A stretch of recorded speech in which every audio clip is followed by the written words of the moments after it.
আমরা তো কোনো দলের দিকে তাকিয়ে পিয়ারের দাবি করিনি। আমরা ৯০-৯১টি দেশে পৃথিবীতে পিয়ার পদ্ধতি চালু আছে।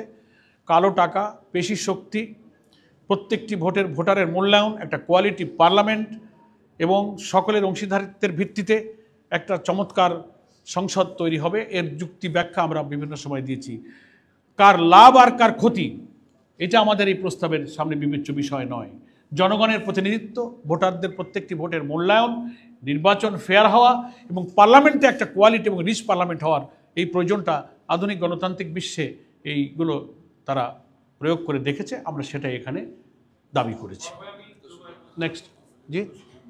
আর আওয়ামী লীগের সেটা আপনারা জানেন গণমাধ্যম কর্মী হিসেবে যে এই নির্বাচনে অংশগ্রহণের সুযোগ তো তাদের নেই।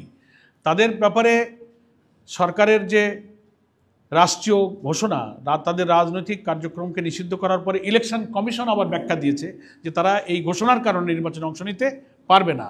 তারপরে নির্বাচন কমিশনের জাতীয় সংসদ নির্বাচনের যে বরাদ্দকৃত প্রতীকের যে তালিকা ছিল, অফিসিয়ালি ইলেকশন কমিশন কিন্তু জানিয়েছেন যে সেই প্রতীকের তালিকা থেকে নৌকা প্রতীককেও বাদ দেওয়া হয়েছে। ফলে অন্তত এবং রেজিস্ট্রেশনটাও স্থগিত হয়ে আছে। ফলে এই ইলেকশনে তো আওয়ামী লীগের নির্বাচনে আসবার কোনো সুযোগই নেই। ফলে এই প্রশ্নটাও খানিকটা অপ্রাসঙ্গিক।